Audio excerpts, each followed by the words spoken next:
Thank you.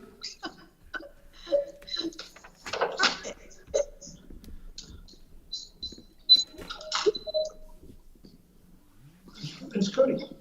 Cody's back. Uh-oh, did you hear me echo? Yeah. And we think that your speaker and microphone might be interacting with one another. Well, I didn't know it was me. Let's see what I need to do.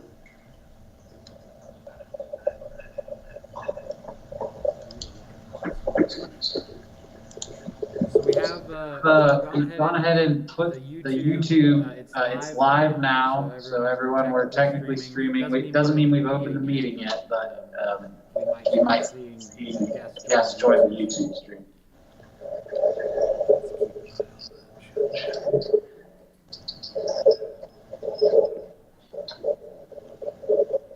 I apologize that I don't know how to fix that. I didn't realize it was me. I don't think there might be nothing to be done if you're using speakers and then a microphone. The sound from the speakers, no. No, it's an all-in-one. So I don't know why it's doing that. Huh. One option is to go mute unless you're talking.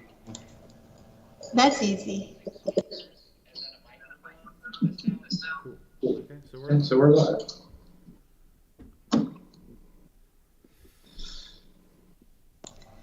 So it is 7:30. My question to you all is, do you want to wait a few minutes to see if Ms. Horton is going to come? Because I did not hear from her, and I don't think you did, Max, that she wasn't coming. Nope. What are your thoughts? I haven't heard anything like that. It would be prudent to wait also because we expect some folks to want to show up on YouTube, so they might be a couple minutes late, figuring it out. Yeah. Heard from John. Haven't heard from Mr. Hunt. Haven't heard from Kristen.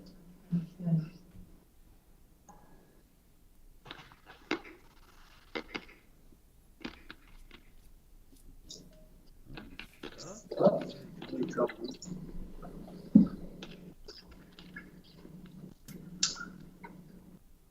Hello, John.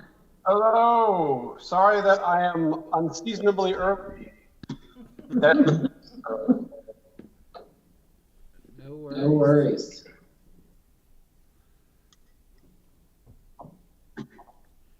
Do you see him join?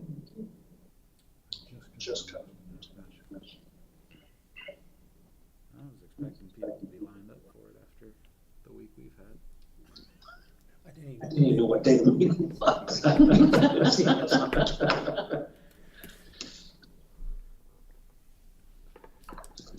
It's a new year, Bob. We're all trying to get in sync here.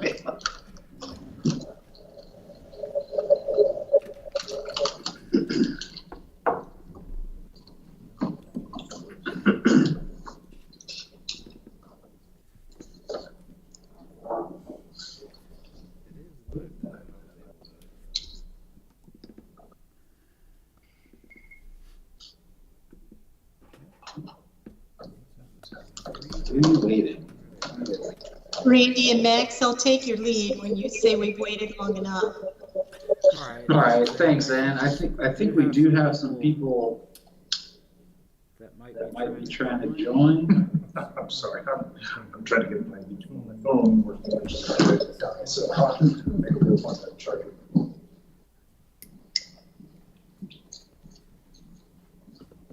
No. That's why I'm here. Well, we're recording now, so we're just.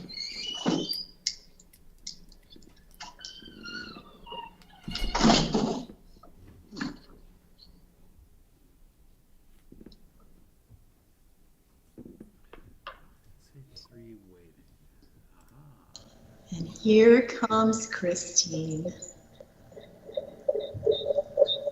Hi, Kristen. Hi, Kristen. Hello, everybody.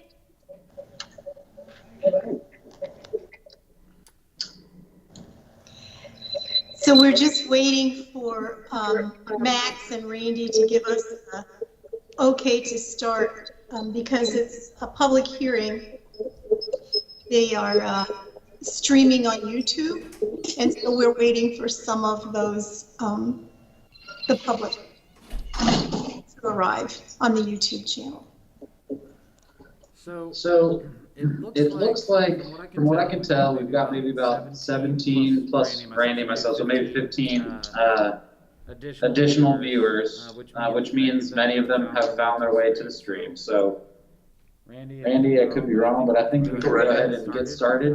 I'd like to just ask Ann, before we start, what I'd like to ask anybody watching the stream right now is if you wish to make a comment during the public comments section of the hearing, please put your email address into the YouTube chat window, and you will be emailed a link to the Teams meeting that you can join when it's time to speak publicly.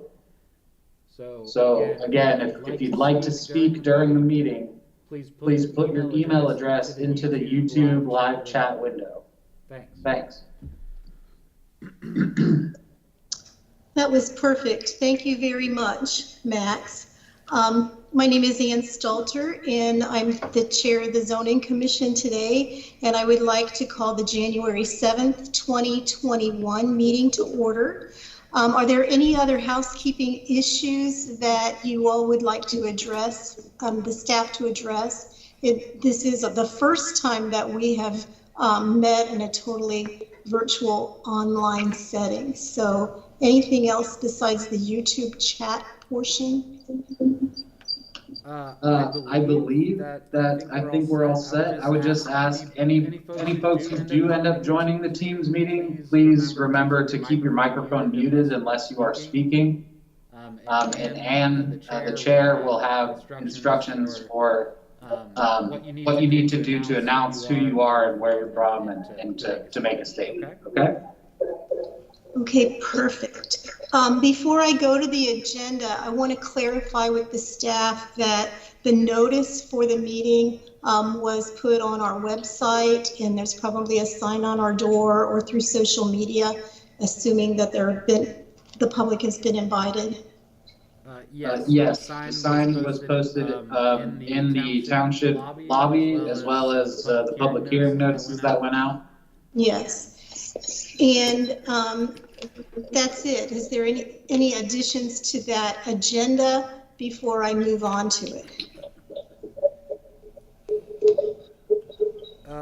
Maybe an amendment. It looks like case 817 should be 820. Thank you for that clarification. It was going to be asked if you didn't bring it up.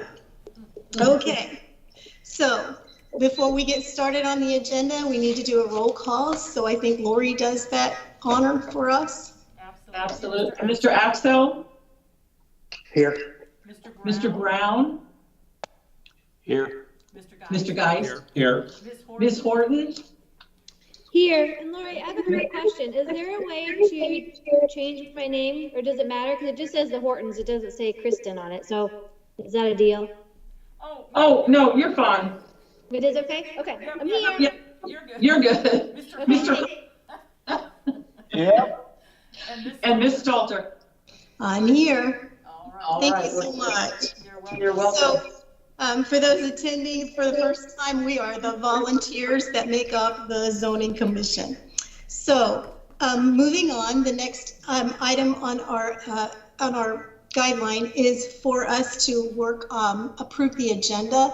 And so, is that being shared, Max?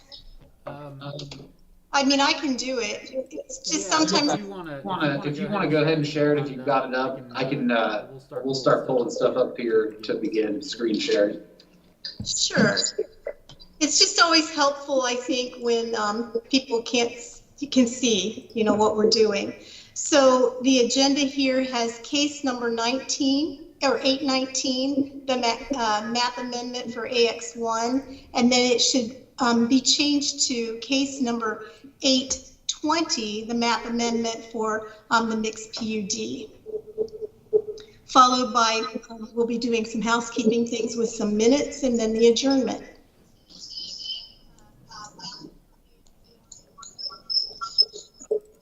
So I would need a motion to accept the agenda. So This moved. is Kristen. John I'll Hahn? make a motion to accept the agenda. Okay. John, did you was that you? I think it was both Kristen and I at the same time.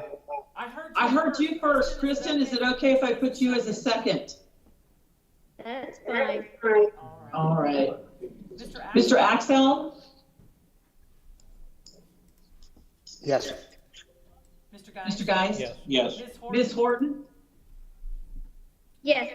Mr. Hahn? Yes. Ms. Stalter? Yes. Thank you. Okay. So the next portion of our meeting will be to have the public portion of the meeting come forward. And to do that, usually what we do is we have the staff read the public hearing notice that was sent out. The staff then will offer their report. We'll hear from the applicant, and then the open portion of the public meeting will be done. And I will provide you with more direction at that point. Okay?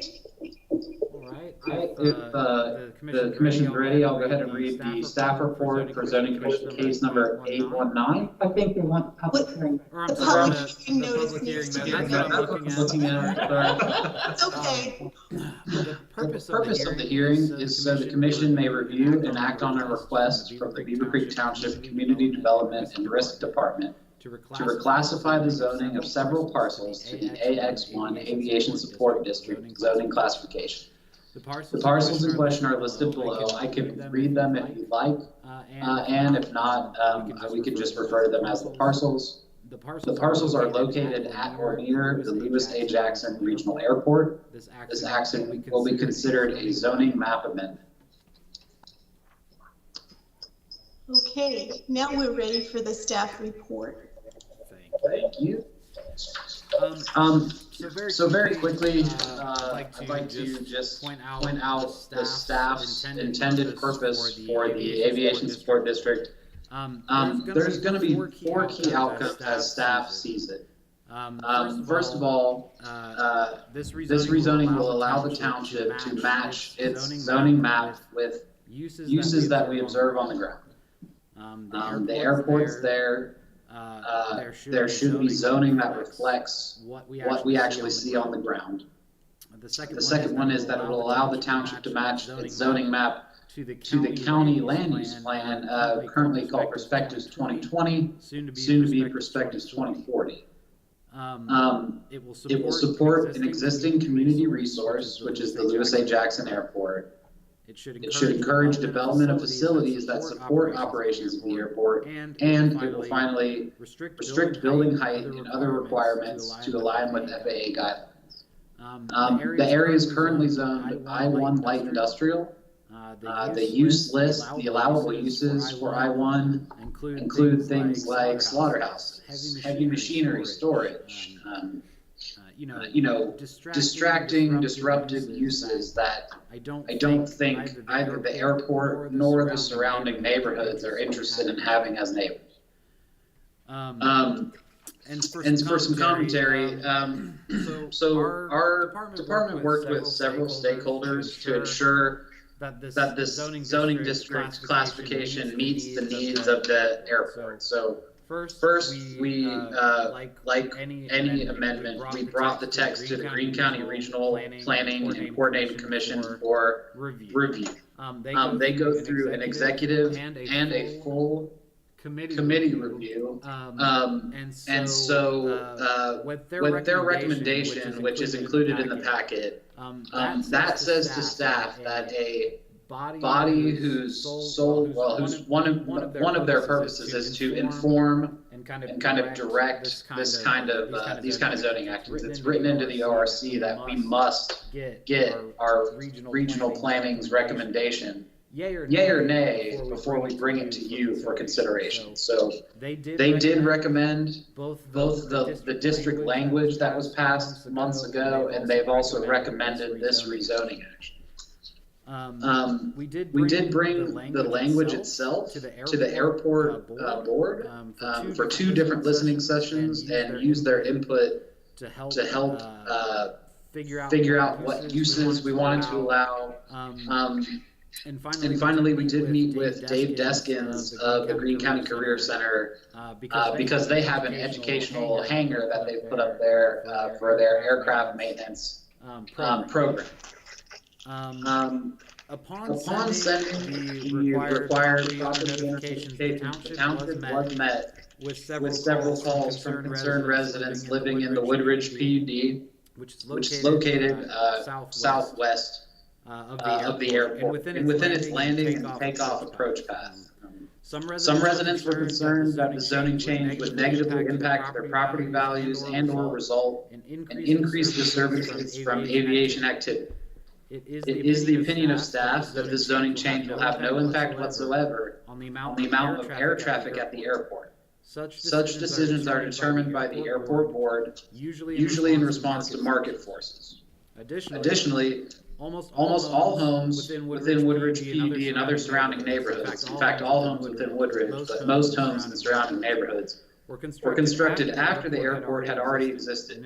In fact, many deeds have specific warnings called a navigation easement about aviation disturbances. These zoning changes will not result in any more or any less aviation activity, but simply changes the allowable uses of parcels owned by the airport board.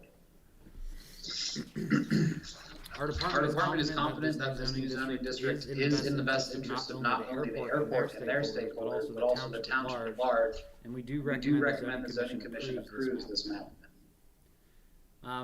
For next steps, if the commission does recommend approval of this map amendment, then our department will bring it before the township trustees within 30 days so that they may set a public hearing date. Should they also vote to approve the map amendment, we will begin the process of updating the recorded zoning map with regional planning and Greene County. Do you have any questions for me on the staff report? Hey Max, this is Jeff. I have one simple question.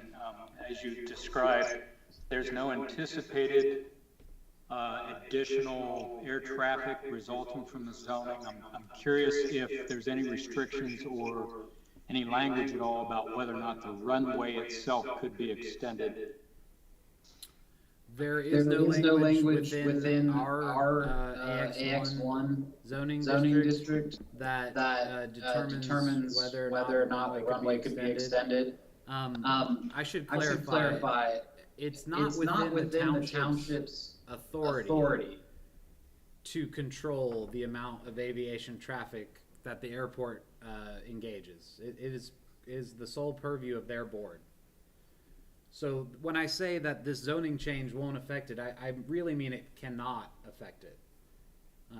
The zoning on the ground has no bearing on how many flights they're able to fly. That's controlled by the FAA and the board itself. Yeah, I think I understand that. My question was really more about the length of the runway and whether or not they would change the air traffic route. And specifically the adjacent property. Again, as far as, so I can tell you our zoning language doesn't address it at all. And as far as I'm aware, this is as far as the runway is to be extended, at least according to their long range plan. It made that extension a couple of years ago to be able to land larger planes. And as far as we're aware and speaking with the board, they don't have plans to extend it any further. That may or may not change as time goes on, but right now I'm unaware of any plans.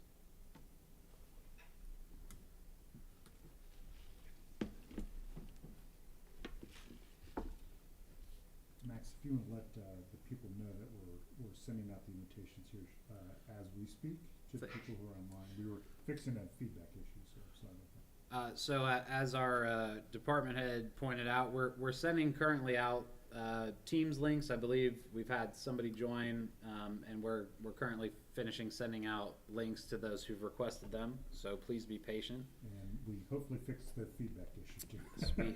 We think we fixed the feedback issue as well. Any other questions for me about the staff report?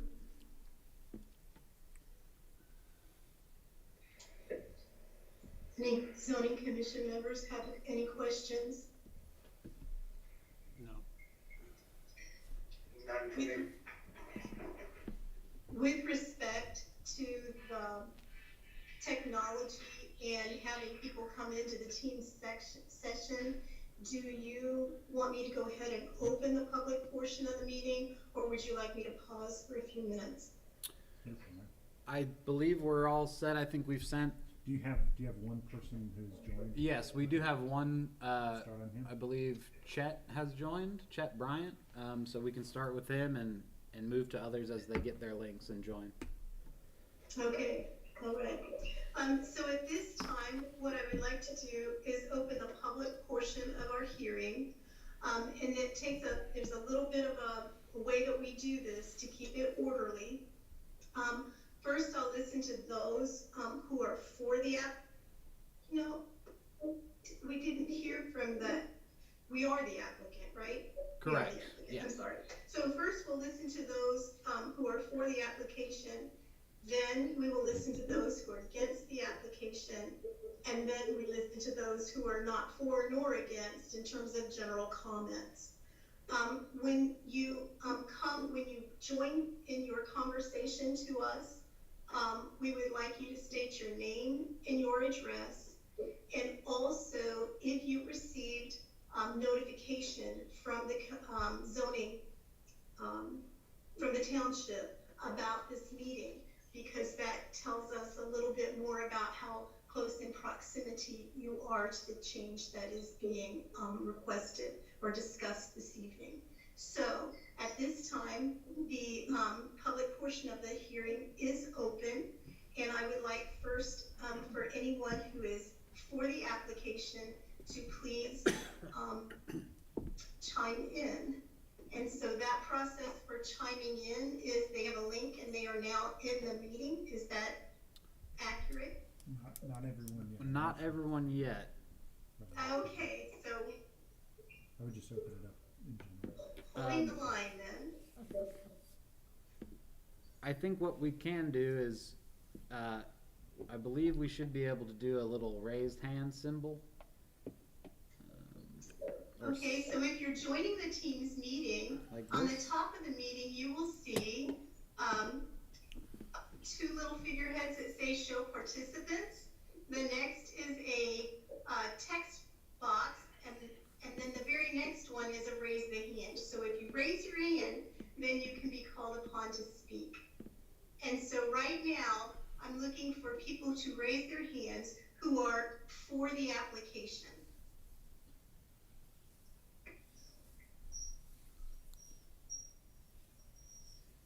It looks like we do have Looks like one. Chet has raised his hand. I see Chet has raised his hand. I see that now. Okay. And so, Chet, you should be able to speak and be heard, correct? Let's see, can you hear me? I can. I don't know how to put your hand down, but. I know, we can hear you. Well, we can hear you. That's the important thing. I think I can put it down when I'm done here. Chet, your name, your address, and if you received the letter from the township. Okay, current address is Chet Bryant, C-H-E-T Bryant. Current address is 1234 Homestead Drive, Xenia, Ohio. Did not receive a notice. Would be interested in learning how to do that. I also do own a parcel out at Woodridge, however, I'm not living there yet. And I am representing, just informally, people from Stonehill Village, Country Club of the North, and Woodridge, who I've talked to before this meeting.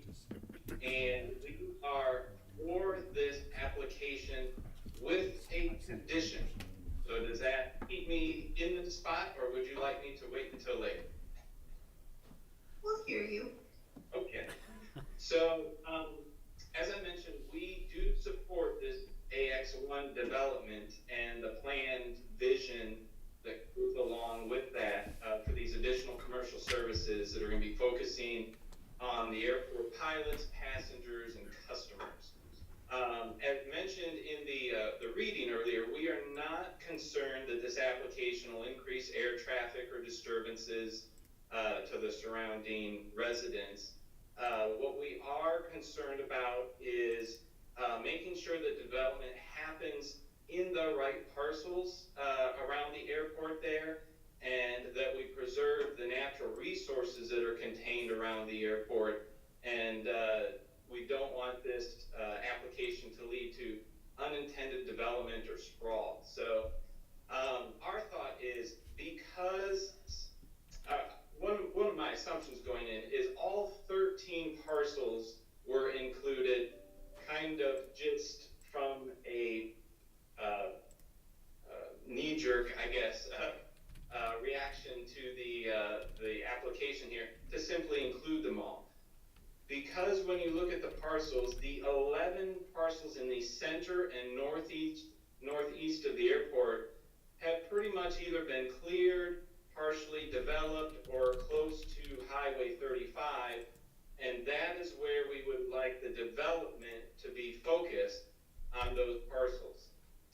When you look at the two southwest parcels that are directly off the end of the runway there, they are still very forested, full of unique wildlife, relatively pristine, and part of a larger ecosystem with the parcels right around those two that we feel should remain undeveloped. Our guess, not having been at any of the listening sessions or things leading up to this, is that the intent of this application isn't necessarily to develop those two parcels. We're guessing the development would be near the airport support and operation buildings that are already in existence, but we're not positive on that. So we would like to propose 3 conditions, and this would be, we would like you to pick one of these 3, not all 3, forward them to township trustees. And we feel any of these 3 conditions would still allow this application to achieve its 5 key outcomes that I've listed in there, while protecting our natural resources. And I'll just say that I did email a summary of this to the comments email. So for whoever's taking minutes, hopefully that'll help you out a little bit. So the option 1, and our most preferred option, is that Case 819 rezoning is approved for all parcels except those 2 ending in 3900 and 3700. Again, those are the 2 southwest-most southwest parcels in the airport complex there. If not acceptable, our second option would be to approve the rezoning for all 12 parcels except that ending in 3900, which is that very furthest southwest parcel off the end of the runway, and contains the largest forested area as well as waterways, and is partially in the floodplain and very close to the, and actually contains some of the nationally registered wetlands. Option 3, which is our least preferred, but to try to give a little bit more flexibility, would again be to approve 12 parcels, except for the one ending in 3900, and do a boundary adjustment on the one ending in 3700, which is the parcel that really hugged the end of the southwest runway, to expand it to the northwest and southeast to make that parcel larger if some of that land area is in fact needed for development.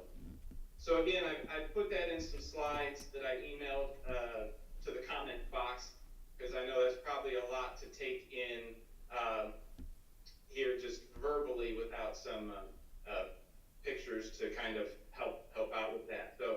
So bottom line, we were hoping that the committee here would accept one of those 3 conditions, and you send it forward to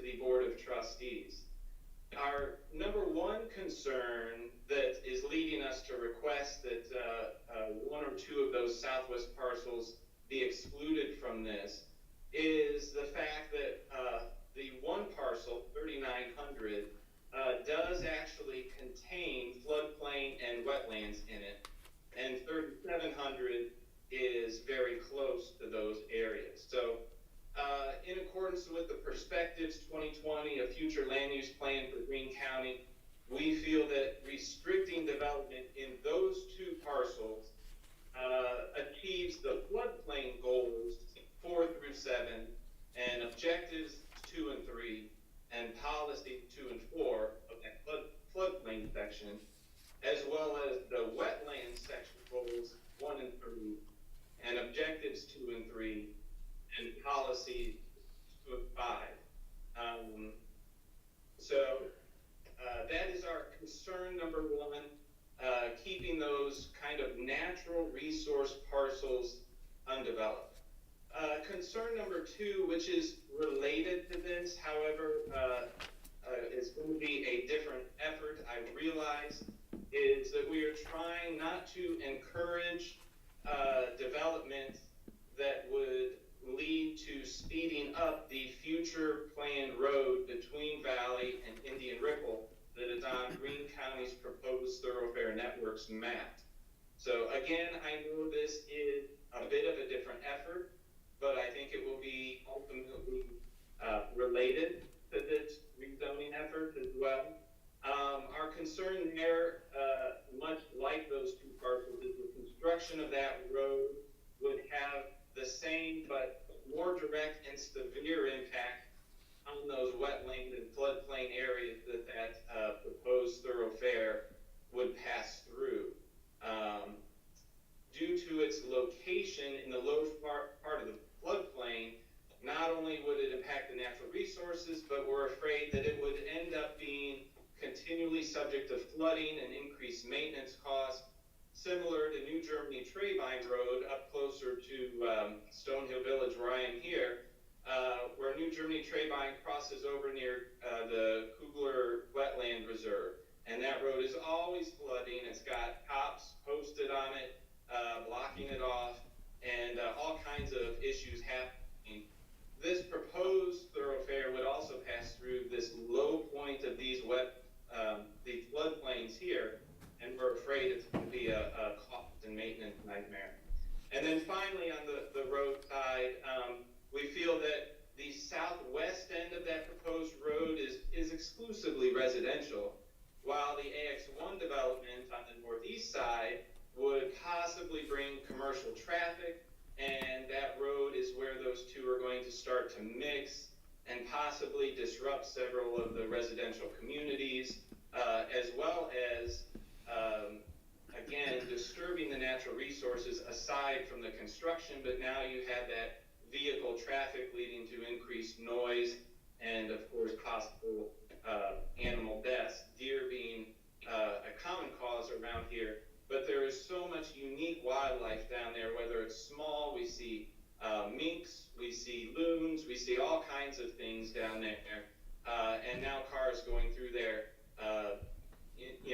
besides disrupting it, could actually run them over. So that's kind of where we're coming from. We feel that the AX1 can be achieved to allow proper development of the airport property, which we do approve of. And we feel that really should be in those 11 parcels that are in the center to northeast area where the current airport ops and support buildings are. You have Highway 35 close to there and other developed parcels. And they're already cleared mostly of their forested area. So again, we are guessing the intent of this is for the development to be in those parcels and not these other two. What we're afraid of is if we rezone those two southwest parcels now, then that could to future unintended development years from now because they have been rezoned and that door was open. So we're hoping that in this initial effort, we can not rezone those, or perhaps even rezone them to a more protective status, perhaps, so that the development happens in the right places, And if they need to be developed in the future, we could come back and look at rezoning them at that point after we've seen how the initial development of the airport is proceeding. This also aligns, we feel, with the broader public input that's been received for Perspectives 2040, the county future land use plan update. And if you looked at the update that was received from across the county, but a lot of that update coming from Beavercreek Township, the public's number one goal by a wide margin was preserving natural resources. And as noted by the steering committee, interestingly enough, the steering committee ranked that topic number 7 out of 8. So they are at odds with the public. While the steering committee top goal was development of the lands, and that goal for the public input ranked near the bottom. I think it was 6 out of 8.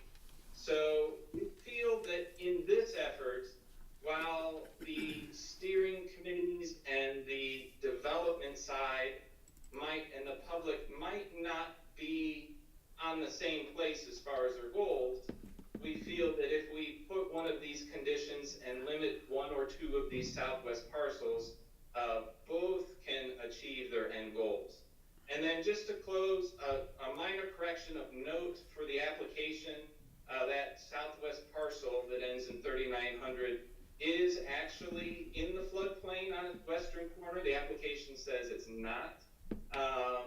So it's a small part of the floodplain, and it's got a small part of wetlands listed on it. But it does really come into the fringe area of those larger wetlands. I'm guessing because the application said no for floodplain, then this might not have been coordinated with the parties that the 2020 future land use plan says it needs to be, such as the Army Corps, the Beavercreek Wetlands Association, and those areas, or those organizations that the perspective says it needs to be, it says shall be included in the review. So again, taking out parcel 3900 would also alleviate the need to go back and do a coordination with those agencies such as ODNR, Army Corps of Engineers, Beavercreek Wetlands, etc. So I think that about wraps up my comments. Again, I sent a link for the poor person taking minutes, on this, but my email should give you plenty of ammunition to capture most of what I've said here. So with that, I will try to electronically put my hand down, and happy to stay on or answer any questions or make additional comments. We appreciate that. I appreciate that you spent so much time. It's refreshing for us to hear someone come with such a planned and really comprehensive overview. It's very helpful. You did raise some questions. You brought us some conditions and some possible language for the motions that we may entertain. Thank you very much. While we have you here, I might ask if there are any zoning members that have any specific questions that they want to ask Chet, because as you know, we have a number of people on, and we may deviate from this topic because I'm going to set some limits here in a minute. So do any of the zoning members have some questions specific to the parcels that he talked about? This is Kristen. I have a quick request, if possible. Is there any way we could see, like in a big picture, those parcels he was referring to with the options that he was wanting us to review? Yeah, so when I was scrolling through the application, I didn't see the map. So I see the map, but I don't see the numbers, so I don't know exactly what the references are to which parcels. Yeah. Let me bring that up for you guys in just a moment, okay? All right. Thank you. Any other questions? Okay. And So, more than happy to take any questions offline after this as well. okay, perfect. So now what I would like to do is ask if there's anyone else in the public who is for this change. And if so, please raise your hand so that we can hear you. Okay. Not seeing any more of those, any hands up for approval. Next, we'll move to those who are against the application. Since Ches came so prepared and gave a very comprehensive view, he touched base on two topics. One was natural resources, and the other was the Southwest parcel ending in 3900 with regard to the floodplain. So if you are going to be, if you are opposed to that because of those two topics, I would ask that you not share too much about that. That's a pretty comprehensive review that we've had already. So I am willing to hear now from those who are opposed, as long as the topic is not on the natural resources or specific to Southwest 30 parcel ending in 3900. So those of you who are interested in presenting, and at this time, I think I'm going to go ahead and limit the time. I think we have a number of people. If we go with 3 minutes apiece, that might get us some time to hear everyone and then make some decisions yet tonight. So 3 minutes, if you would please. So if you raise your hand and you want to tell me your name, your address, if you received a letter from the zoning or the township, and then I'll start the 3-minute timer after that. Okay, and just very quickly, it looks like we have one person that we're sending the email, and one I'm waiting to receive an email, which I just got right now. Go back to your full screen for a moment on the YouTube, or I'm sorry, on there, and you have someone with a hand up already. Okay, we do have someone, Connie looks like she's ready to speak, and we'll, in the background here, we'll try to get these other emails sent out, okay? Okay, yes, I saw 7 hands up. So Connie, you want to go ahead and start? Yeah, this is Mike and Connie Kakamo. We're at 2079 Hickory Knoll. You did not receive a letter, but we got the information through Mr. Bryant. I just want to echo to be that we are in agreement. He said it so eloquently. I don't want to waste everybody's time to read go over everything. So I just wanted to say we agreed with Mr. Bryant's assessment. Thanks, Chad.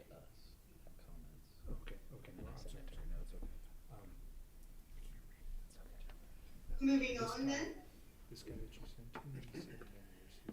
You don't see where the other hands are. It's difficult for me to manage. So if you can see that on your end, that'd be great if you can help me out, guys. Yeah, all you have to do is open up the hide participants button there, and it'll show all the participants, and it should show their hands raised. So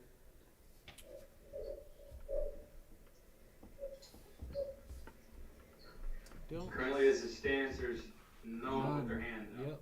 Oh, Yeah, I don't see any. there were 7 hands up. I swear there were a few minutes ago. Okay, I see them. So anyone else who is opposed to this, who would like to raise their hand? Tell them that. We are ready to listen. One sec, I believe we have one more person who, 2 more people? Yeah. Deanna Brown got sent the link. And this Greg Gorniak Okay. is not sending. Greg Gorniak, what I need you to do is please send me an email at comments@beavercreektownship.org so that we can send you the email link. We need your email address to be able to send it to you. Okay. We're waiting on Deanna. And I believe we have someone who got the link and should be joining momentarily.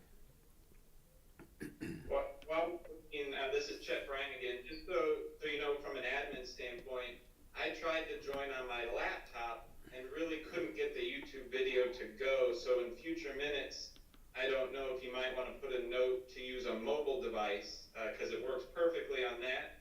But some people, I know some others were planning to join in who I don't hear. They might be trying from a laptop and can't get joined in, perhaps. Okay.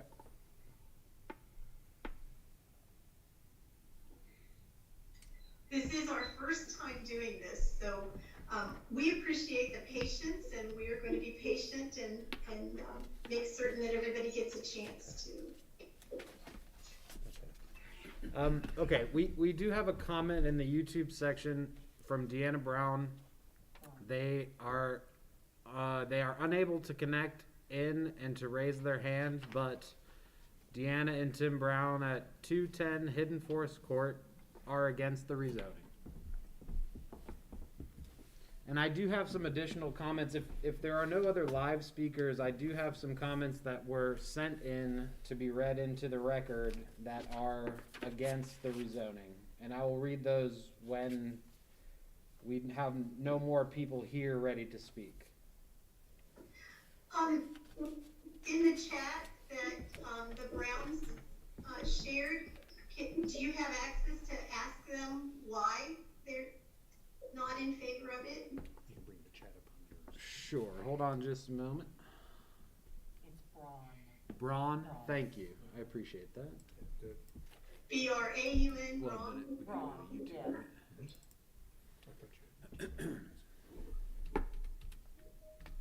Oh, somebody seemed to maybe join just now. Yeah. Okay. So the YouTube chat, here we go. Okay.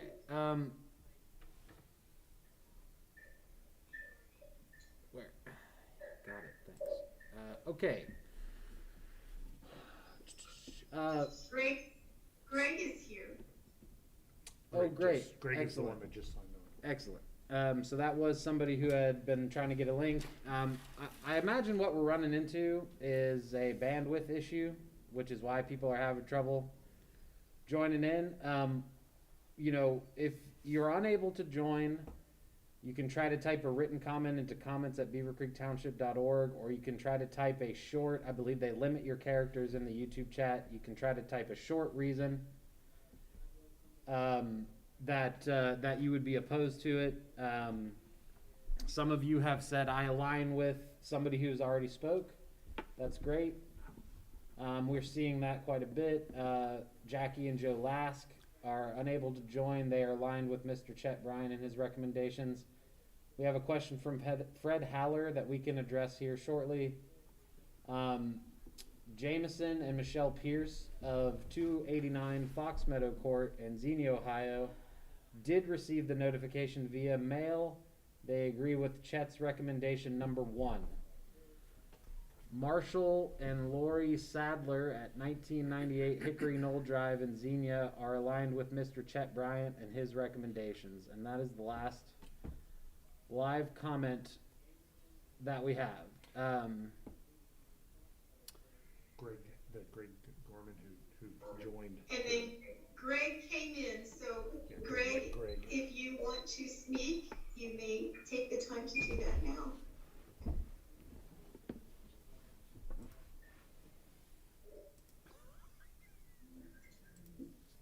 Greg, are you there? He's on mute. Not hooked up with Mike. Okay, we don't. I don't know that you'll be able to speak then, Greg. So if you'd like to type a short comment. You can type it in the chat there, Greg. We can see it.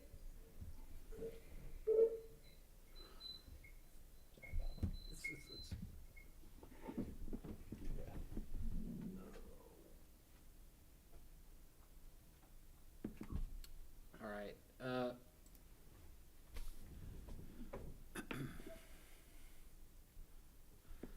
We'll see if his chat comes through in a moment. In the meantime, I can address a question that we received, the difference between an I-1 and the AX1 zoning. That comes down to use. the allowable uses of the land. I-1 is light industrial.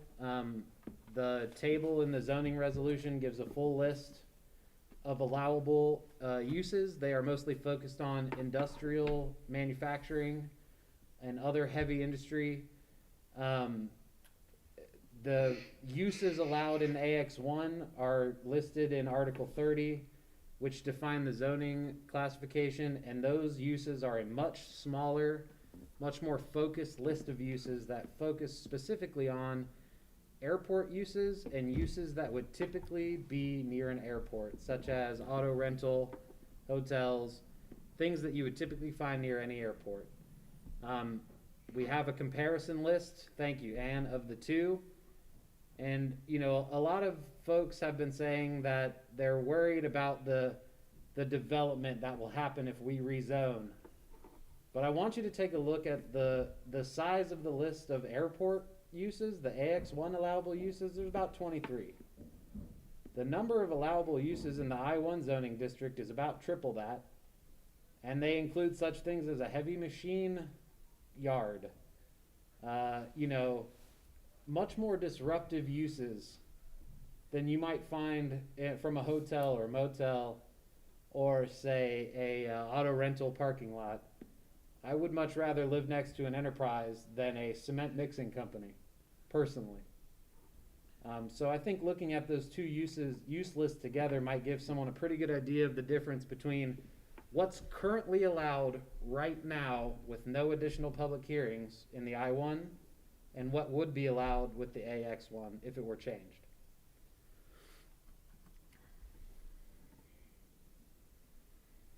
And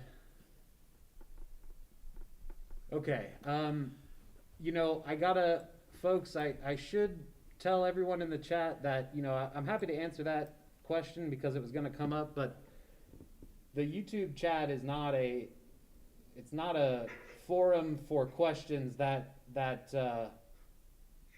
members might have or viewers might have. When you are given your chance to speak is when you can say or ask questions, but I don't believe we're going to just be answering questions as they pop up in the chat window.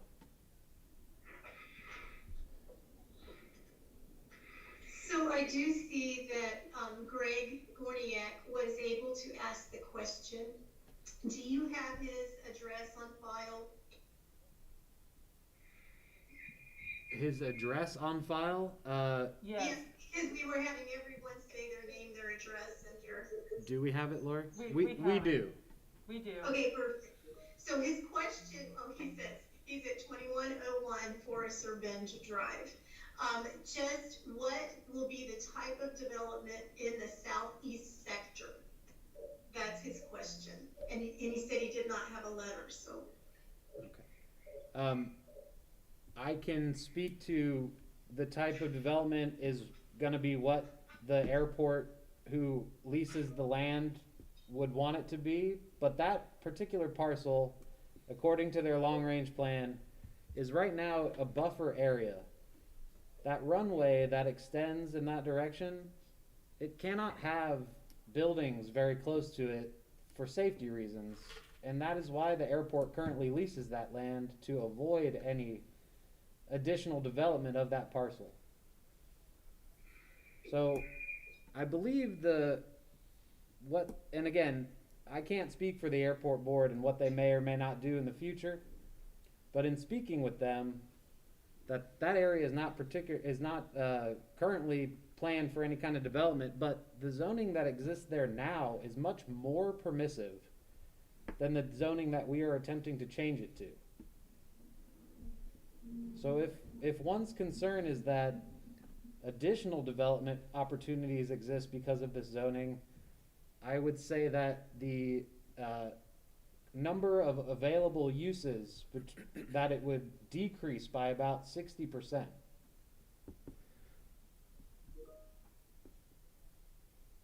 Yes, sir. It is indeed more restrictive zoning. I would read the statement and then read the statement. Oh, thank you. Okay. So as we're figuring this out, Mr. Gorniak asked, okay, so this is more restrictive, and my response is yes, this zoning is more restrictive than the currently existing zoning.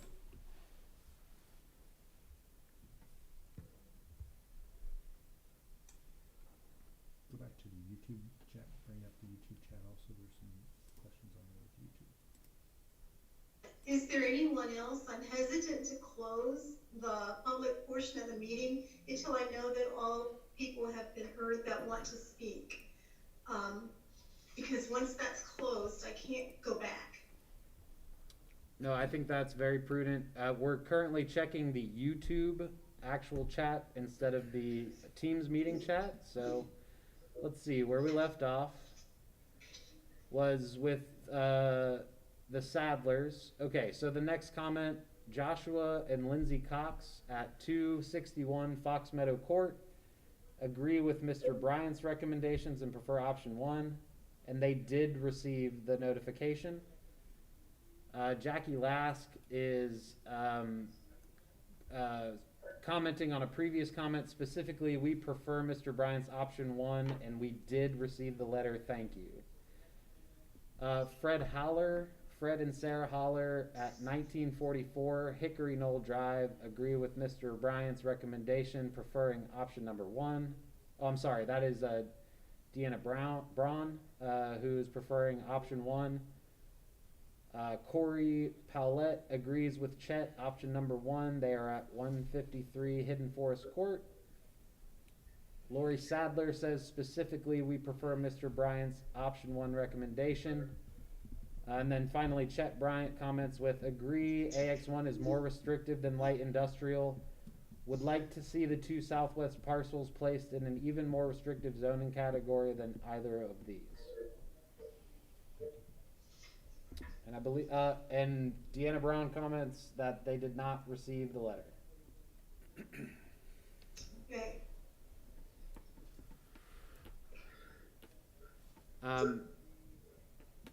I might hazard to say that we could probably, no, hold on. Ms. Stoller, I would advise to just go ahead and announce again for any additional comments and give us just a minute on both the YouTube and the chat, just to ensure that everybody has had a chance for their questions to be answered. Yes, it is very important. This board really does want to hear from the residents.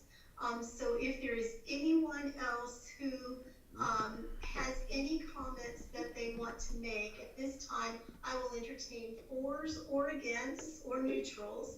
I think it's important that everyone be heard. So if you have something to say, if you want to make certain that you put it in the YouTube chat so that the township staff can get a link to you to join in with us, that would be great. If you're not able to join in with us, at least get that in the chat so that they can bring your thoughts forward. That would be wonderful.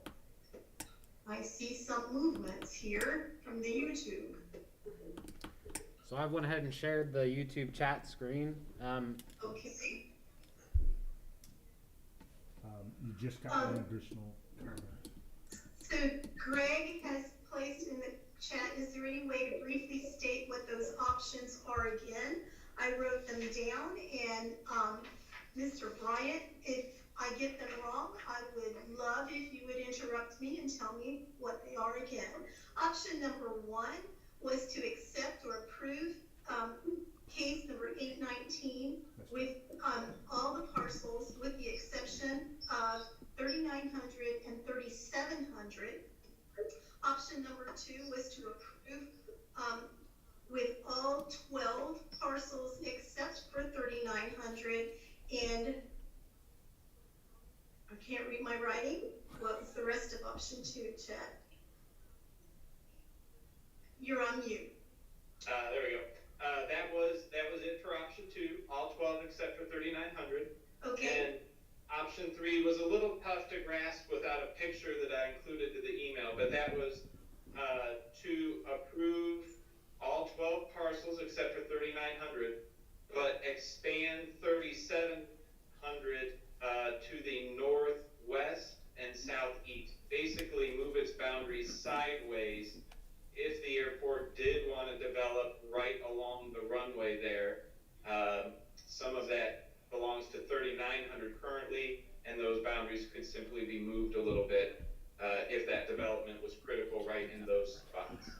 So, Ann, Thank you for summarizing that. if I may jump in just quickly on point number 3. Yes. It is not within the purview of this body to unilaterally decide on boundary changes.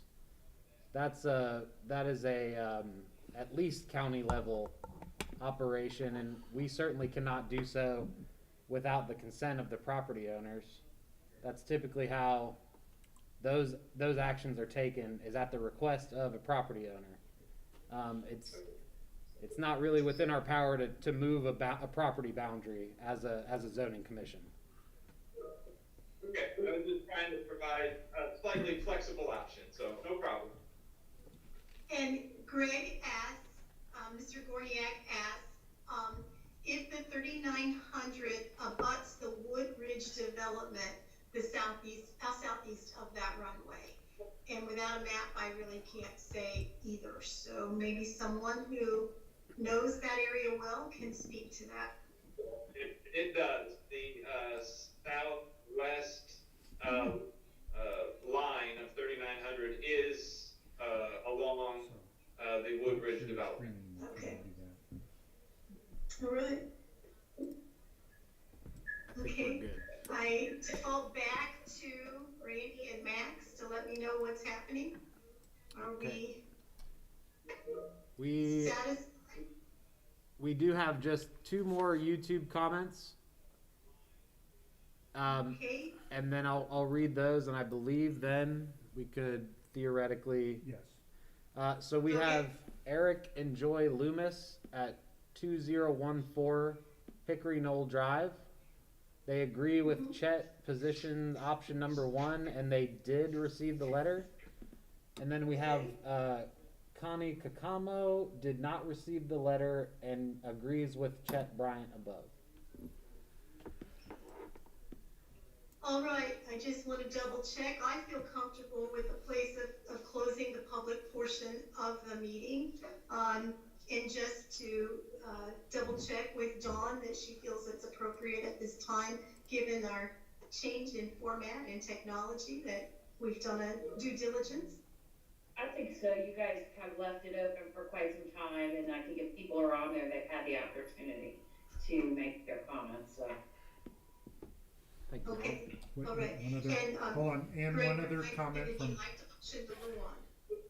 There, okay, thank you, Ann. Okay, all right.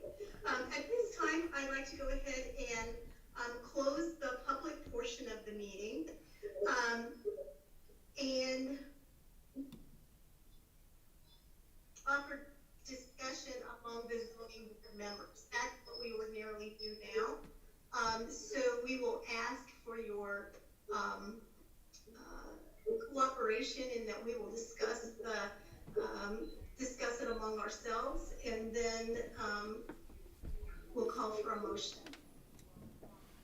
Okay. What are your thoughts, members? So, this is Seth. Listening to the suggestion for conditions on the application, where we would potentially either, move boundaries or remove parcels from the rezoning. If we are going from a light industrial to the new AX1, that if we were to remove parcels, and they would stay I1, I assume, everything else would be AX1. So it really doesn't have a bearing on whether the parcels can be developed or not. I think we already covered the fact that that is a buffer zone between the runway and those neighborhoods right there. So I'm not sure that including those conditions necessarily makes sense unless I'm not understanding correctly. From staff's point of view, yes. If they remain I1, they are just as developable as they are under AX1 with a longer list of potential uses. Right, okay. That's my understanding as well then. Thank you. Is there any way, this is Kristen, is there any way we can see a picture of the parcels with the numbers on them? Okay, yes, give me a moment. I'll share screen.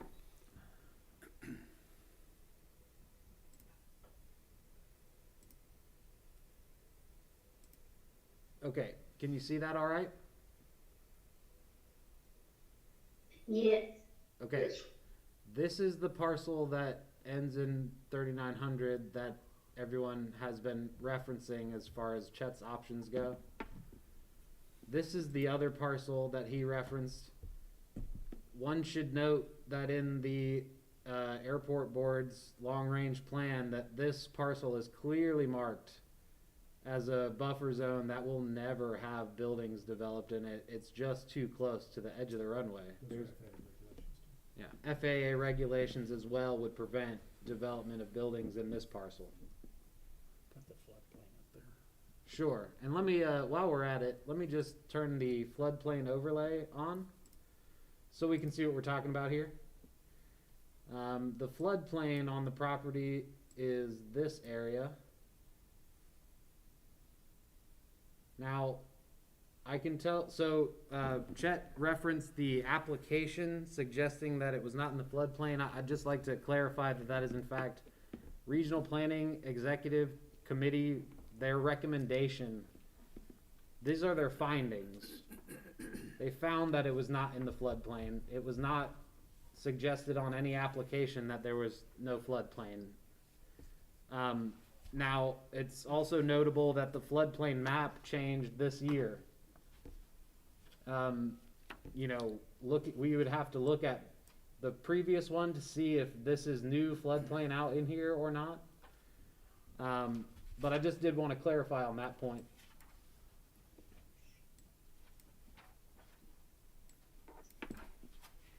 Yeah, it's a pretty good possibility the staff didn't see that.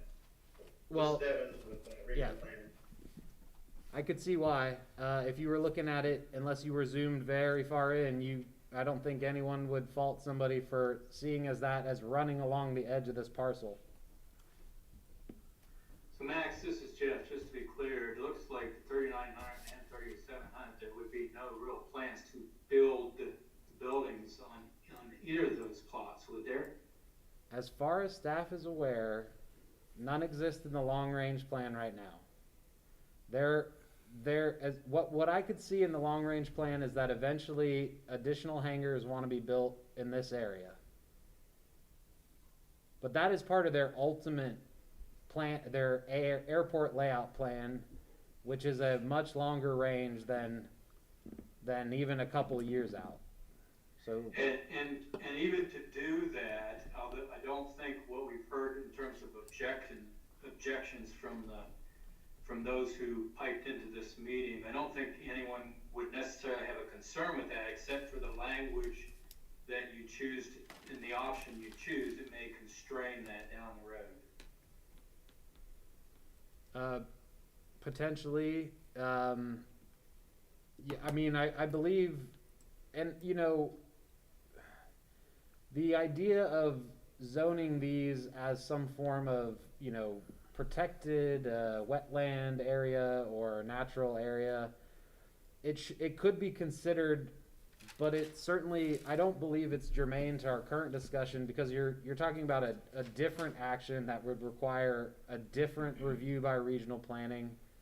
I don't think we can really take that particular option of rezoning it to an additionally more restrictive than the AX1 classification and apply that right now. It could be something that this commission could maybe discuss, you know, and recommend, and staff could bring that to a future meeting. But correct me if I'm wrong, Devin, but we'd have to go through another review with your organization to do something like that.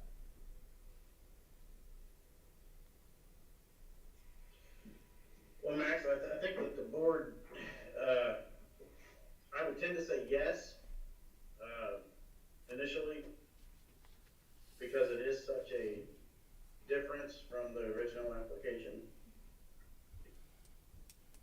Okay.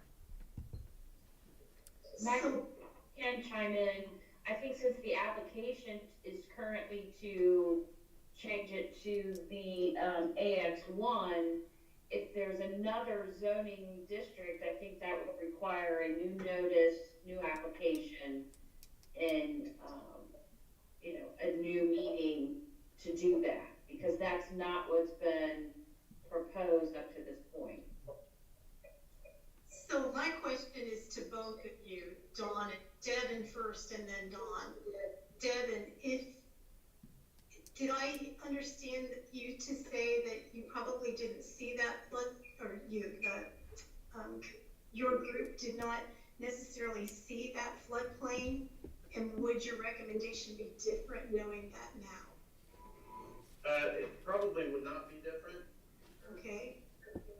And so it's a fairly insignificant area there, but nonetheless, those particular areas, that particular parcel that we're talking about, the likelihood of immediately in front of the approach and departure zone area, if we're looking at the airport zoning actual map, that the approach zone extends out into that, and I highly doubt that would ever be developed anyways. okay. So I guess I don't really have a question for Dawn then, because I was concerned that if you thought there would be a different recommendation, that we might have to make another decision tonight, but and we'd seek legal counsel for that. But given that, I don't have any further questions about any of it. I haven't heard Kristen or John and Bob. Hi there, this is John. I really don't have any questions. I've been following what's going on, and you know, I've read over the parcel, the package, and been listening. So I've got no questions at this point. I have no questions also, Ann. Hey, Kristen? I do not have any at this time, thank you. And if I may, one thing that I would like to do, because in dealing with the technology, this escaped my notice, but I do have two comments here from folks who wrote in comments. I'd like to just read them as part of this discussion, if that's all right with you. I'm okay with it. Any members object to that? Okay. Thank you. I will try to be as quick as possible. I have one from Natalie Paulette. I will read them verbatim. Case number 819-AX1 rezoning will result in the loss of natural forestry crucial to saving our local wildlife. Increased noise and air pollution for the local residents of Woodridge. I chose the community based on the location and nature, and at that time the airport was small in size and activity. We understand the need for some development around the original footprint of the existing airport, but we are vehemently opposed to any changes in zoning of the two parcels that we have been speaking about. Do not increase the airport boundaries, negatively impacting nature, residents, and property value. Along the same concerns listed above, future development of the valley through street connecting at Indian Ripple is unnecessary and greatly impacts the preserved wetlands and wildlife. Redirecting water flow, drainage, and percolation will diminish nature life in the area. The road is unnecessary as Valley already connects to 35, and this is a redundant and unneeded passage. In addition, you will greatly reduce the value of the properties that touch the proposed thoroughfare construction. While I do not have time to expand on the severity of each implication listed above at this time, we will be present for the meeting tonight and hope that you address the mentioned concerns. It is not in the best interest at this time, nor at any time in the future, to rezone the two parcels specified above. We believe this is a compromise and are not arguing the other parcels that do not impact hundreds of years of nature and the pristine Woodridge development. I have one more. This one's a slight bit longer. Mr. McConnell, my name is Craig Poland, the owner of Eagles End LLC. My wife and I are homeowners and reside in the Woodridge East Housing Development. Our address is 1971 Hickory Knoll. We own several lots in this same development. Let me begin by saying we love planes and currently enjoy the limited use of this airport, which is what it was originally designed for. We recently received a letter regarding AX1 airport zoning changes, and we are opposed to those changes. You advised that due to COVID-19, the meeting regarding the zoning changes would be handled virtually, and I could send you an email stating our opposition, and that would be officially read into the record during this meeting. In our opinion, the airport zoning changes at the Greene County Lewis A. Jackson Regional Airport are not really changes at all. There is no current zoning in Greene County for this airport, so we are confused as to why they are being called changes. They are actually new zoning guidelines, in our opinion, They are self-serving for the county and the airport, not the surrounding homeowners, who pay the taxes which support the county. This airport has been in operation for decades without zoning guidelines and has operated just fine. Not sure why Greene County Zoning Commission would approve a housing development next to the airport property and then wait until new housing is built and established prior to developing any airport zoning guidelines at all. The zoning guidelines do not take into account the safety and security of homeowners now in the area due to the future increased air traffic. Couldn't this process be called the tail wagging the dog? The new airport zoning guidelines have been explained to us as though they don't affect our property value or our property whatsoever. This could not be further from the truth. Anything that is going to affect the airspace above our home and any home in our area will definitely affect our property and its value. It also will affect our safety and security and literally puts current homeowners and their families at a higher risk because these proposed permitted uses and conditional uses will without a doubt increase the air traffic in our area. Just as more cars on the roadway increase the chances of car crashes, as does more airplane traffic. The only difference is we cannot steer our home out of the path of an oncoming airplane. In recently speaking directly with Mr. McConnell via telephone conversation, he advised that although the zoning guidelines do not authorize what type of aviation events can be conducted by the airport, it was my understanding that they would in fact encourage and make it easier for the airport to conduct air shows or an aviation event in the form of aerobatic shows or what have you, by permitting them to set up temporary structures to accommodate concessions, etc. That being said, in effect, the new zoning guidelines will encourage and support these special aviation events without taking into consideration the safety and security of surrounding homeowners, their children, or grandchildren. We would like to mention the surrounding property value and how the new zoning guidelines would affect them. As a longtime resident and one of the original homeowners, we acknowledge we were aware of air traffic in our area via the navigation easement dated May 28, 2015. The easement clearly says it is being created for the use and benefit of the public, and we being members of the public know that the aviation zoning article is not to our benefit. As a matter of fact, it directly conflicts with said navigation easement and for not being for the benefit of the surrounding public.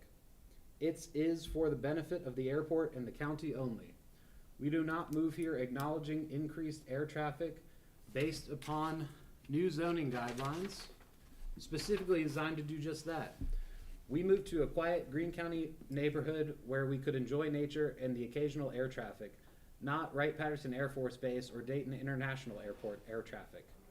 The Woodridge East development currently has over 80 lots and newer, upper, and expensive homes that are directly under the landing and takeoff areas of planes coming and going from this airport. The increased air traffic will without a doubt decrease our property values and increase safety concerns. Please give me a second. We would ask each of you on the Zoning Commission to take into consideration how you would feel if you lived at Woodridge East Development.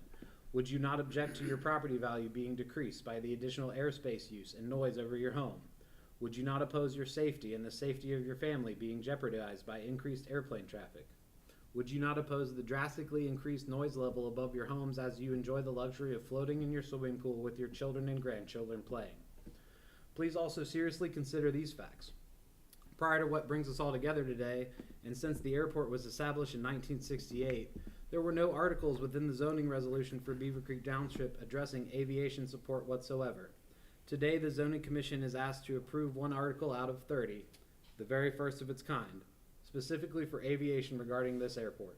The point being is, why would we suddenly need to add an aviation support article after 52 years of this airport's operation? The answer is we don't.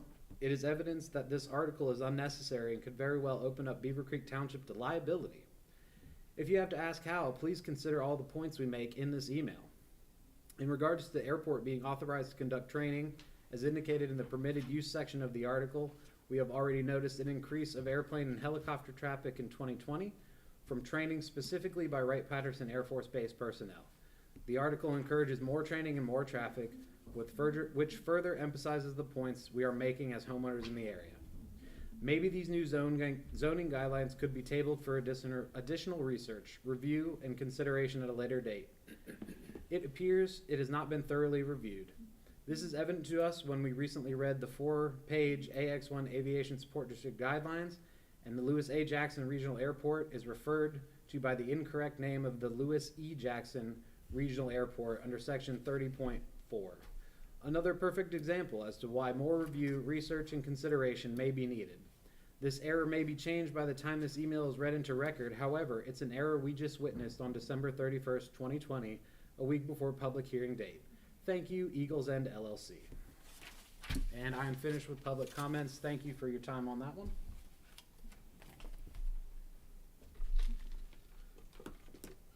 Wow. Wow. Yeah. No comments for me. I need to clarify something. Well, a couple of things, but I'll clarify one right now. The parcel 3900 is zone light industrial, right? I-1. Correct. It's not agricultural. That is correct. In fact, I can we'll just pop on the zoning districts here. Thank you. So, I-1, this is zoned A1. This is an industrial PUD. And this is I-1, agricultural for some reason. I mean, the spot zoning over here is also an issue, something that we hope to correct by a homogenized zoning district. So it's already zoned for industrial. We're not changing that. We are, well, we're zoning it to AX1. And I don't, Jeffrey, forgive me, I don't know if you were a member of the board or were involved when we passed the AX1 Aviation Support District language. No, I don't. This is the first time I've seen this. Yeah, I don't think he was. Okay. What I can do quickly, Jeffrey, is I'll send you that language so you can take a quick look at it if you want. Yeah, I don't want to keep this longer than it is. It's just interesting how this, it's not without challenges.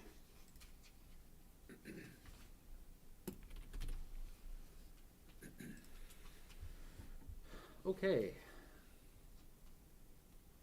You're on YouTube doing this. So. Oh, great. I'm sharing. I also want Sorry. to clarify one other thing now that you presented that last letter. There was something in there, and he alluded to it a couple of times about the airport zoning historically being different or something to those words. And I just want to make certain that I understand when I look down the I-1 list that the airport is like a legally, it's conformed, it's conditional use then, is it not? Is that what he was saying? It's not clear to me. I believe Mr. Poland was referencing the fact that I-1 zoning does not contain any uses for the airport. It's currently a legally non-conforming use because it existed before the zoning was applied to the area. Right, Okay. I think that's what I was trying to get at, that this is legally non-conforming. It was there before all of the zoning. Yes. And so now we're making a more restrictive zone in all of the areas. So what I heard so many people saying that they really liked condition number 1, but the way that I'm hearing and seeing this is that condition number 1 would actually be more threatening to that area in terms of its natural resources. So I just want to be clear on what I'm hearing. This is Kristen, and I agree with Ann. I feel like now that I have a visual and can see that, it would be more in the best interest of that to have it a consistent with the airport, not the industrial, the way that it is zoned right now. Right. I also heard too, other members, are you hearing the same things, Beth, John, Jeff, Bob? I see, I see the map, I understand what Max is talking about unifying it. I also agree with the synopsis that by rezoning, as we are proposing to do, we're actually restricting the further use of the buffer zone, let's call it, between the airport and the Woodbridge. So that's what I'm seeing, and I'm seeing the need to get rid of the spot zone. So yeah, it looks like I'm seeing spot zoning too. Bob, what were you saying? No, I agree with what we're talking about. I think we are putting into place or recommending a more restrictive zoning than what's currently there, and to kind of clean up the area as to get it all into one zoning category. I think that's in the best interest right now. I mean, we really are working toward a motion here. And Seth, what did you say when? I was just going to ask if Meg and Max can comment on some of the comments from that last public comment related to the AX1 zoning, potentially allowing temporary structures in support of, say, an air show, for example. It sounds like there's concern from a public safety perspective. I know we said earlier with the AX1 that, you know, it's not going to necessarily affect air traffic or anything like that, but from a land use perspective, are we opening up the airport for additional events that may not have been possible previously? So, part of the language, and again, part of how we developed this language was through listening sessions with the airport board. So during those sessions, it was suggested to us by the board that what they would like to be able to do is erect like temporary concession structures if they had, and as they put it, an air show. Now, could that mean like a Dayton International air show? You know, again, that would be up to FAA regulations. You know, there's a lot more than township zoning that would determine whether or not they could do something like that. But the land use would allow them to put up a concession stand if they did. So the zoning won't allow them to have an air show, but it will allow them to put up a concession stand if they do. Does that make sense? Yeah, it makes perfect sense. And would they be able to do that today with the current zoning? Put up a temporary structure? In I-1, you know, it wouldn't be explicitly listed. Again, that list of permitted uses does not include temporary concessions. It does include some of the things that it would, like a newsstand. So one could argue a newsstand could sell candy as well, you know, but you know, they'd have to stretch the argument a little bit currently versus it would be very clearly outlined as a permitted use in the AX1. Got it. Understood. Thank you. Okay, so I'm hearing some common thinking in this. The only other thing that I have a question about, and this goes to you, Max, I heard twice, one from Mr. Bryant and one in that last letter that you read, about not making a decision tonight, slowing things down and taking another look at it. Is there a benefit to any of us to do that? I mean, part of me will say that there is always a benefit to spending additional time considering additional possibilities that maybe weren't considered. The other part of me says that this has gone through, I mean, the language and then this rezoning has gone through multiple reviews by our Regional Planning and Coordinating Commission. It's gone through stakeholder engagement processes. I mean, there's all, you know, you could always spend more time and do something a little bit better. So it's hard for me to answer that. Maybe, I guess, is my best answer. I hate to say that, but. Well, the reason that I brought it up was because it came out twice in two different positions. And but I also agree that, gosh, we've gone through regional planning, who is here and says even with the oversight on 3900, that floodplain, he wouldn't make any changes. We've had it, we've compared it, we had the language change, we had the zoning description of AX come through, and those were all public hearings. And so it wasn't until tonight when we actually want to go ahead and make the change that's going to tighten things up and make that area in alignment with the bigger plan, right? The bigger plan being the land use plan, et cetera, that I think we've done our due diligence, but I wanted to make certain that I asked the question because two people brought it up. I just thought it was fair to bring it up.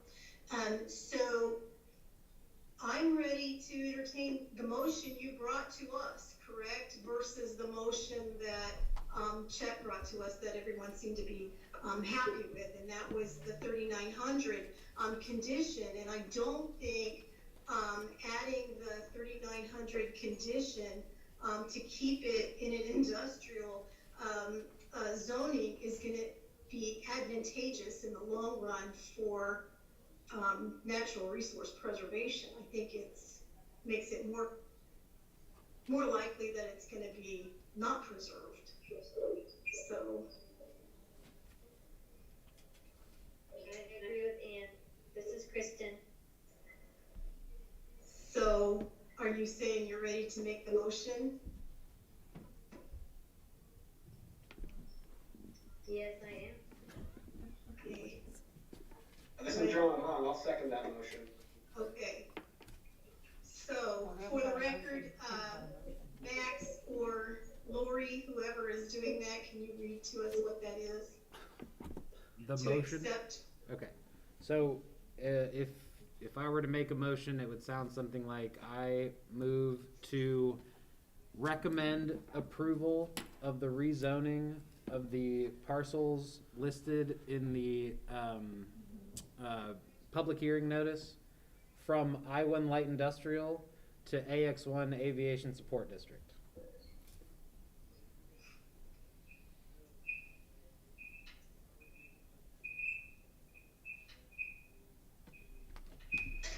Okay.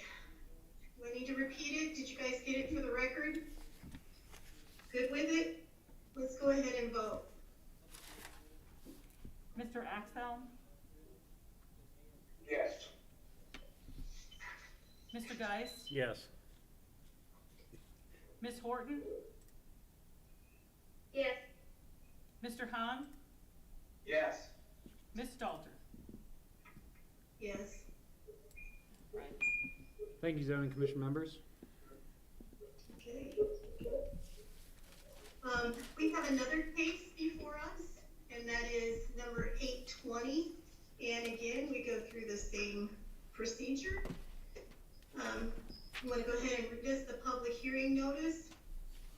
All right, give me just a moment to switch gears to the new case. And that's 820, right? That is 820.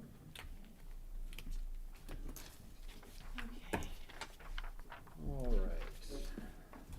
Public. Okay. The purpose of this hearing is so the commission may review and act on an application by property owners Amanda and Joseph Jenkins, thank you, to reclassify several parcels into the mixed-use planned development, or MXPUD, zoning classification. The list of parcels considered for rezoning are listed below. It is a shorter list. I can again read those off if you like. The parcels are located near the intersection of Orchard Lane and Yellow Brick Road. This action will be considered a zoning map amendment.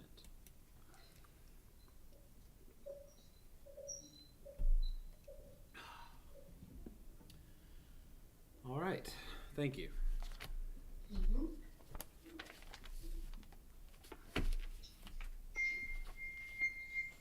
Oh, moving along here. Sorry, guys. I don't know how to undo this. There we go. There we go. Okay, so we have heard now the public hearing No, I will deliver that now. Thank you. Okay. Okay, so for some background information, applicants Amanda and Joseph Jenkins filed a request with Beavercreek Township for the rezoning of several parcels into the mixed use or MXPUD designation. The applicant purchased the parcels in question on November 16th, 2020, and submitted their application to the township on November 19th, 2020. We've had several previous discussions with the applicants as they were planning this purchase, and you know, they shared with us what they plan to do with the property, and we kind of helped them in terms of understanding the application procedure, the procedure for rezoning, what would be required to do what they would want to complete. So the parcels are currently a mix of I-1 light industrial and RPUD residential zoning, with RPUD really being a small bump out anomaly along the southern edge of the property, in an area that is not suitable for development because it is in the flood way. There is a legally non-conforming residence located in some of the areas zoned I-1. It's a residential home that because it is in a industrial area that does not include residential use as a permitted use, it cannot be, the home itself cannot be modified to be any more non-conforming than it already is. Part of the Jenkins plan is to remodel that existing residence, which would be one of the many reasons for this rezoning action. Additionally, the applicant plans a multi-phase development into an agritourism destination. The applicant has shared some very preliminary site plans. Again, we're not locking them into this. This is just kind of the initial dream that suggests a winery, a spirit distillery, educational agricultural activities, and other agritourism activities. The township does require a specific site plan be approved for any development within PUDs, which allows us additional opportunities for public input on those uses. Staff understands that this phase of the project is slated to begin in 2022. I know that since we have written this staff report that you know, there may have been some additional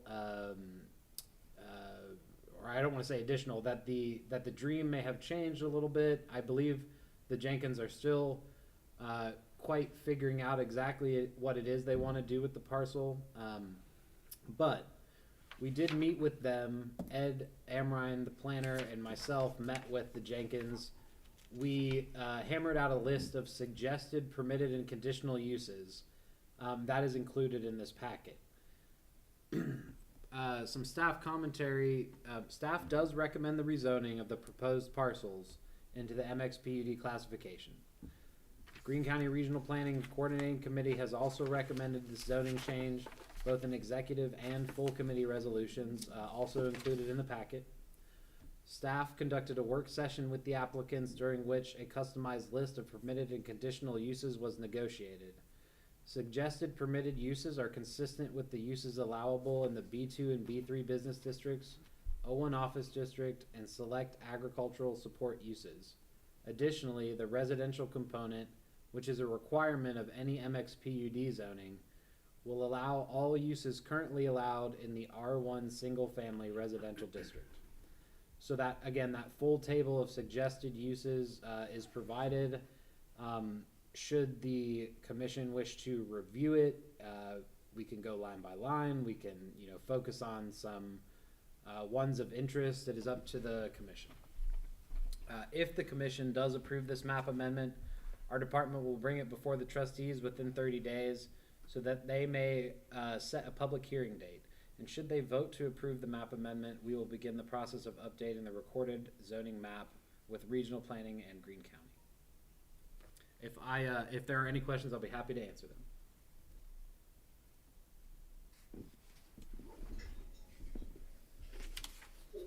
I wanted to clarify with you that when the applicant did the work session, that you went down through this permitted principal use line by line. That is correct. Line So by I line. thought I heard you say. Okay, at this time, we hear from the applicant. Did they sign off? Hi. Hi. I had to chuckle because when we did line by line with Max, I think. It was shorter than that last hearing. Okay, so anyway.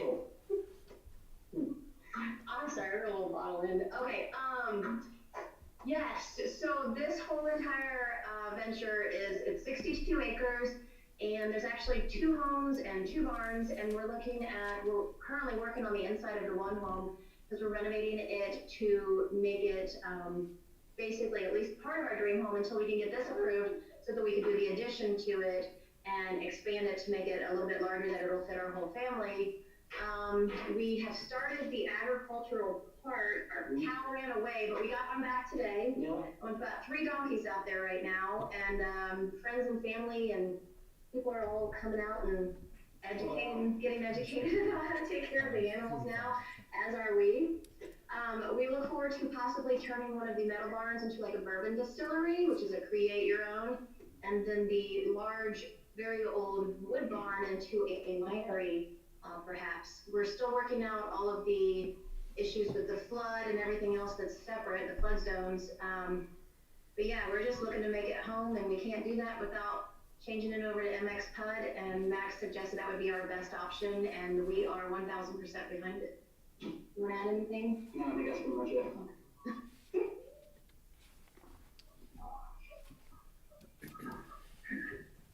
It's refreshing to see such energy. How exciting. It's an exciting time in your life. When they say happy life, see, listen, she's the A and the C, okay? But there's a 2, and that's who I am. That's I'm all the B. hard work. So, everything that she talks about, yes, she's 100% correct. But we're looking at preservation of the land. So everything down by the river we want to preserve and make beautiful. And, if people are kayaking or canoeing down the river, they can always kind of stop and take a break there. And heck, maybe they want to visit our winery. I don't know. Maybe like bourbon. Only thing, so back to the bourbon house that we're talking about, I don't want you guys thinking that we are going to brew and store our own bourbon, because that's not what we're doing. If you look online, Bourbon 30, there's a distillery down in Kentucky. That's kind of what we're after. We're not looking to distill our own bourbon in-house. Within the next couple of years. Yes. And I'm sorry, we have a 3-year-old, and we try to keep him calm for an hour and a half, and it's been rough. You don't have to apologize. So thank you for sharing your energy, your enthusiasm, and your dreams with us. We don't get to see that a lot of times, so it's kind of fun. Thank you. At this point, I open a public portion of the hearing to see if there is anyone here to defend or oppose the zoning change.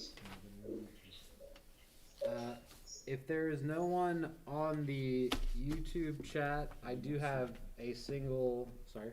We do not see. Yeah, and we don't see anyone currently. I do have one comment that was sent in. If we are ready, hello. This is Kevin. Excuse me. This is Kevin Mosher, owner of the property at 2201 Valley Springs Road.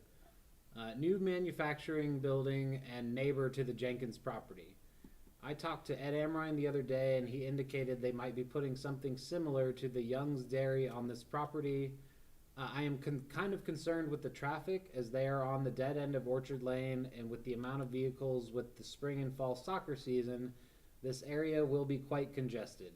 I know from being present at Young's that these are their 2 busiest seasons. I have met Amanda, and she seems like a wonderful person. Have not met Joe as of yet. I am responding as I cannot make it tonight to the meeting tonight. Thanks, Kevin Mosher. And I will just say, I did respond to this email, and I'll just kind of tell you folks the same.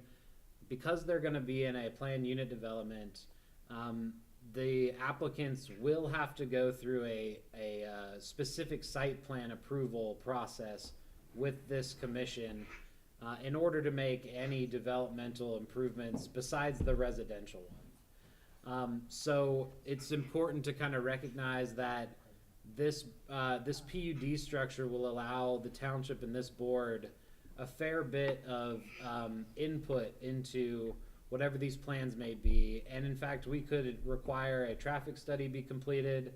There's a number of ways that we could, ensure that this concern is not something that does detriment to the township.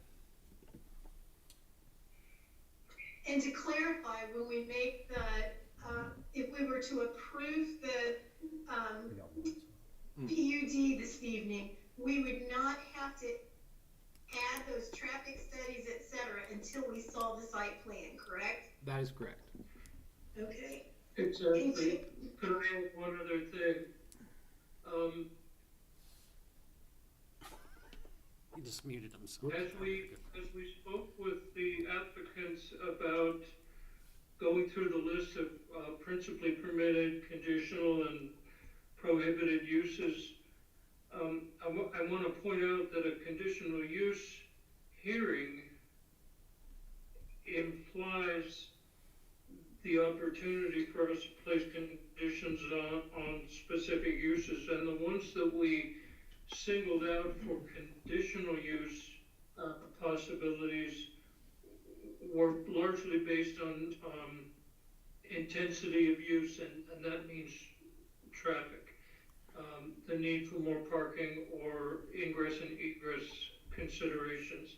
That's the reason that most of those uses that we describe as conditional are on that list. So I do believe that while Mr. Moser's concern is legitimate, I think the township and township authorities have ample opportunity to address those concerns once we find out exactly what the applicant's plans are. Thank you, Ed. Chair, I have one comment that came across YouTube. If you'd like to hear it. Yes. Okay, it's Leonard Scowden, Scowden. I live at 445 Orchard Lane. I do support the change in the zoning. Thank you. And do you know if that's like adjacent to the property or within like the 500 feet? Yes, ma'am. He's one of our two direct neighbors. Okay, all right. Lovely man, lovely, love him.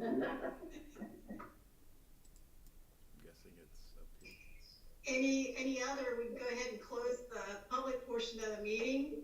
Zoning, do you have any, board members, do you have any questions you want to ask the applicants or the staff? Yeah, I just have one question. Max, or maybe Ed, or even the owners can answer this. I see you have frontage on Valley Springs Road, and the one, Mr. Mosier, I guess, who had maybe some concerns about the traffic flow, is in the future there a possibility to have access also to your property or your venue on Valley Springs Road and also Orchard Lane? Absolutely.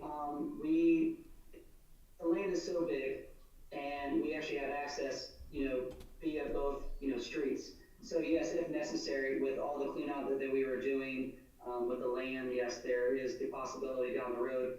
If we do decide that we want to do the bourbon house or the winery, or even like a winter wonderland for life for the kids, whatever it is we want to decide that we want to do, yes, there is the ability for access, from both streets. Okay, thank you. Yeah. I will just point out that the extension of Valley Springs Road, connecting out to Valley Road, correct? Thank you. Is it's on the thoroughfare plan. I mean, this is a planned improvement. So that road is not intended to remain a stub street. It's just going to be a matter of acquiring the funds and right away and all the things that need to happen when building a road. But it is in the plan.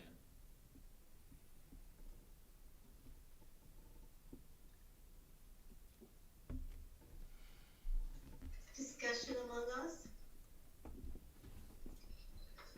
I don't have anything. Jeez. Oh. This is Jeff. Very This quick. is Jeff, as somebody who's had kids play through Anthony Fields over a number of years, I know how busy that is, and I can just imagine how parents who are dropping kids off would like to have other options for what they do with their time. So I think it's a great idea.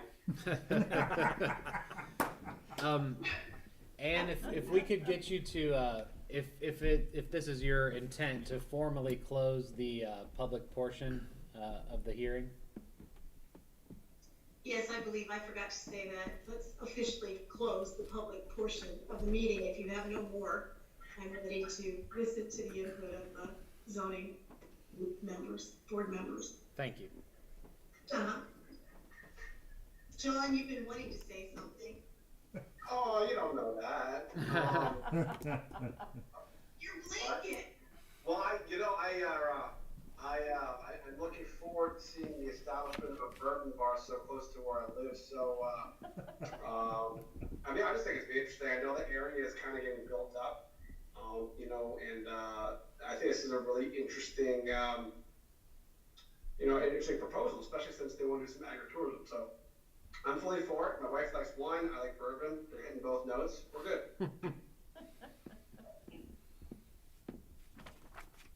Okay. Seth, did I hear from you?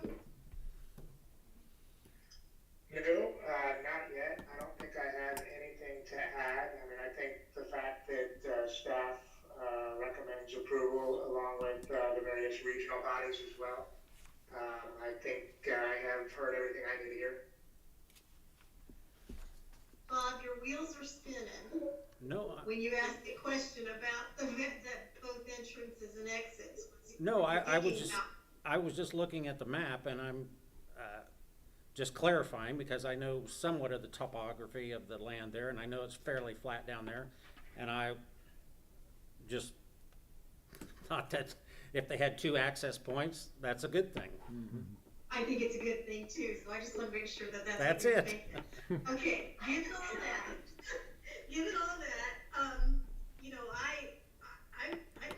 I want to see a site plan. So the only way that I can see a site plan down the road is for this to be changed. So I'm ready for a motion to get the job done. It just depends on what happens, if I can get through the first stage before I get to the second stage, She's already happy, Joe. This is Kristen, and I will make a motion to rezone the proposed parcels into the MXPUD classification code. I second that. This is Seth. May I just propose a quick addition to that you include mention of the suggested use list that we included as well?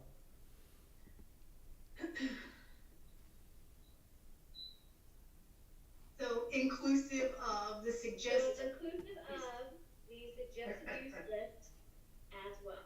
Thank you. Okay. And Seth, you're affirming that, right? Yeah, I'll second the updated motion from Kristen. Okay. Lori, we're ready. Mr. Axel? Yes. Mr. Geist? Yes. Ms. Horton? Yes. Mr. Hahn? Yes. Ms. Stalter? Yes. Thank you, Zoning Commission. Excellent. All right. We Well, have. some of the people on this board worked on the agritourism text amendment. Remember that? We did. We did. It's big signing. Max, when can I submit that agritourism application now? Well, let's, this hasn't, so what'll happen next is, this will get sent to the trustees who have to make a final determination. So a little more time yet. The agritourism, I don't know, is necessarily dependent on this, but why don't we, maybe have a discussion tomorrow? Awesome, and then I want to chime in. When can we talk about the flooding too? There's something else. Okay, we'll talk about that later. Thanks, Max. Thank you. Thank you.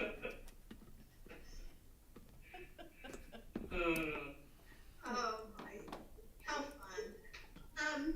So at this point, we are ready to do some housekeeping things, yes? And that just is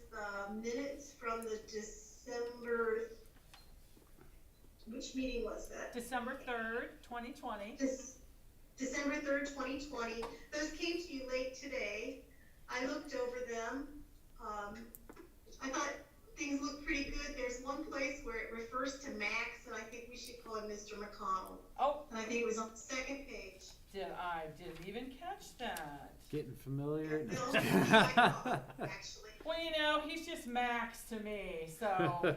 But I'll make sure, I'll go back and find that and make sure that gets changed. Okay.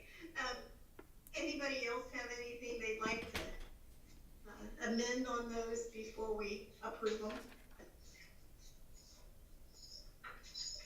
Nothing from me. Hearing none, I need a motion to approve those minutes, please.